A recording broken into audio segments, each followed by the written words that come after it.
Serious, prostitutes, escorts, strippers, other kinds of ex-workers. What was your first day on the job like? I started as a waitress in a strip club. 3 months later I tried dancing.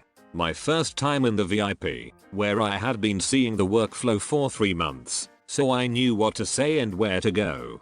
But my hands were shaking. The guy even asked me if I was okay. After that first hour it was fine, but my body literally was shaking in the beginning. I didn't feel scared, though. It was a natural reaction. You must have found a nice place if your first dude was genuinely concerned if you were okay with it.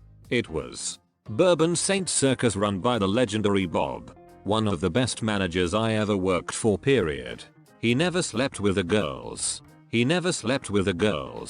I love that this seems to be the highest form of praise for strip club managers. Was gonna say that LMAO. Seems like there's not a very high bar set. Stripped briefly to pay for a semester's worth of tuition and books. On my first day, a lady shouted, "Whip out your pecker," and I couldn't help but to laugh from both nerves and the fact she said pecker. After that, the rest seemed pretty easy. Now you have to tell us, how disappointed was she when you whipped it out? Disappointed enough to slip a 50 in my briefs? Hell yeah. Damn dude, 50 whole cents? Lucky you.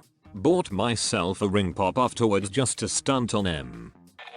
I worked independently as an escort, so there wasn't really anyone to give me advice on what to expect. I read some websites here and there with general advice and set up a profile. The first few messages were people trying to scam me or looking for free nudes, and eventually somebody came through who seemed genuine. We discussed everything and then set to meet up at his place. Followed up with a phone call as I was setting off to confirm. Seemed a bit shifty over the phone, which made me nervous, and I didn't fully understand the directions to his place. I walked in circles around several apartment blocks being lost and called him nearly in tears because I couldn't figure out where to go.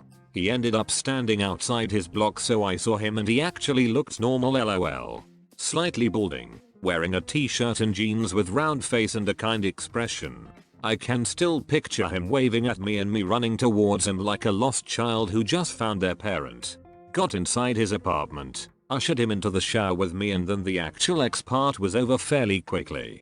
He booked a whole hour and we probably spent 45 minutes just talking about his life, video games and movies we like.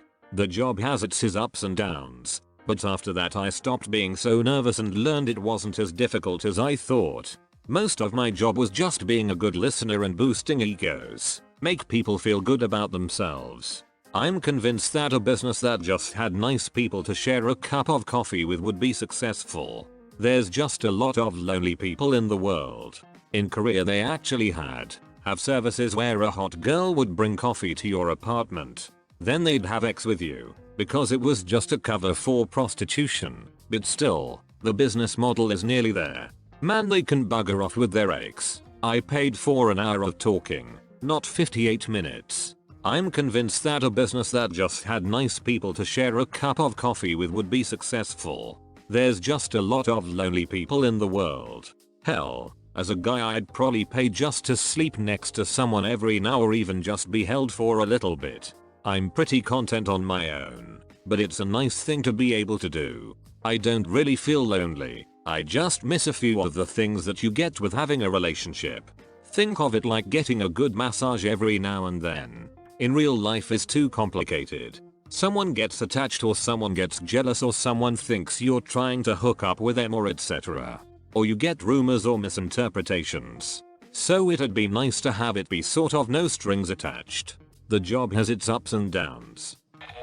Escort in a brothel. Edit. Escort is a commonly used synonym for all the other words for full service ex-worker where I'm from. Making a note as there has been some confusion. Honestly, my first day was a mixed bag. The other girl I worked with was hilarious and properly took me under her wing and fed me a glass of wine before my first John to settle my nerves. I haven't drank on the job since that day, but that one drink really helped. I got tipped by one client, assaulted by another. When I was assaulted though, the other worker, the receptionist and my boss all had my back and gave him a proper telling off and barred him. This was a one-off, it hasn't happened since. I've never felt safer in any other job, and I have more control. I walked home that day with more money than I'd earn in a week in my last job. I've never looked back. Do you still work there? Yes, I do. I'm planning on doing more independent work once this pandemic's settled, but my plan has always been to still do a few shifts a month. Work can be so isolating, so it's good for the social aspect if nothing else. When you say you'd be going independent, do you mean you'd have a client list and they'd have direct contact with you, or are you going to use a service to find new clients? I would advertise for my own client base and go from there. Hey, question. What do you do when you're on your period? Just don't work for a few days or do other stuff or find guys that are into that? I'm long retired now, but I was 21 at the time and at a loose end. New city and no job, so decided to work at a gentleman's club as a prostitute. I'd done my research and been in for an interview, so I was feeling confident and relaxed. No one else showed up on time, so I was the only girl there on the day shift and sat chatting to the receptionists. My first client was a really good looking English, Sri Lankan guy who was really sweet and equally nervous. We both couldn't believe it was the other's first time until we were both fumbling and laughing trying to put a condom on correctly. I can't remember who else I saw that day, but I do remember getting paid more than I had earned in a week working 2 jobs. I ended up working for around 7 years and really enjoyed it. Was a stripper in my late teens. First day I was nervous as frick. Some drunk dude walks up to the stage waving a dollar bill and said, "Slap your ass, I'll give you $1." Oddly enough, that made me somehow more comfortable with the whole thing. I actually enjoyed it and wasn't half bad. Made more money, legally, from 1720 than any other job I had until like 2 years ago. I'm 37 now. I had a friend at uni who stripped for a while. She was a proper girl next door type girl. Last person you'd expect to do it. She told me she found it empowering, which I never really understood. She also said she wanted to prove to herself she could. I don't know if that was a body confidence thing or something, but regardless, I got the impression she at least didn't hate it. There's definitely a cool power dynamic with you want to touch me, but you can't, so you're paying money just to look at me. Not to mention it takes some cojones to get up on a stage in general. I'm glad it sounds like she had an alright time of it.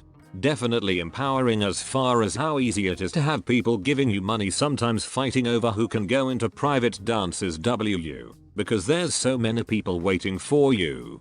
The quick money and having everyone excited watching you is definitely empowering. I dated a stripper for about a year. Great girl, but man was it tough being in a relationship with a woman you genuinely care about and you hear the shit she dealt with on a daily basis and how she was treated. Oh, plus the thought that she was dancing for other men for money.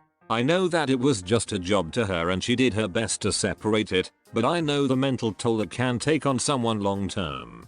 However, I noticed it did make her a stronger individual and she definitely didn't take any it from anyone. At first I thought you meant stronger physically, which is probably also accurate.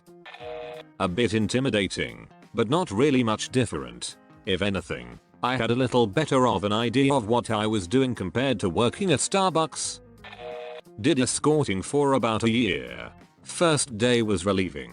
I was terrified at first, because I was given the rundown for what redheads to look out for.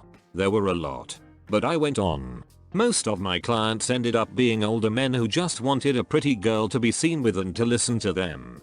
My first day felt more like a therapist than an escort.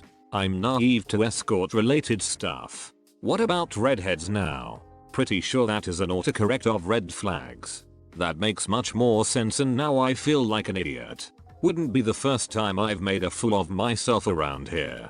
I honestly was like, how the hell did he know I had red hair during it? LMFAO. But it's all good. Red flags we were told about. Never go home with anyone. Do not accept tips for special services. Always figure out a safe word or color out. Red is stop, yellow is uncomfortable. Keep your phone on you at all times. Always check in. We had to check in at least every 30 minutes. Our phone had GPS apps hooked up to them that pinged our whereabouts automatically. However, we were to always state where we were going. If we ended up going somewhere without telling someone first and our phone pinged the new location, they'd send someone out without warning to check on us. 911 before the service if anything went south. Our voicemail had pre-recordings of us listing alias names, age, weight, height, gender, physical features in case we called the police and shit went south. That way when they called the phone back they knew who we were and what we looked like. If we were going on trips, business or family, with the client, we had a bodyguard follow behind or in the vehicle with us. Always ask permission before accepting a client. Clients always had background checks, gave their IDs, license plates, physical appearances etc. The info was kept confidential, however they signed their own waivers stating if things went south a thorough investigation would be done. I don't remember all of the red flags, but those were some that stuck out. If anything they were meant to keep us safe. It was just unnerving to me being young and inexperienced to think why all those things were in place in the first place. Our voicemail had pre-recordings of us listing alias names, age, weight, height, gender, physical features in case we called the police and shit went south. That way when they called the phone back they knew who we were and what we looked like. That one is freaking smart.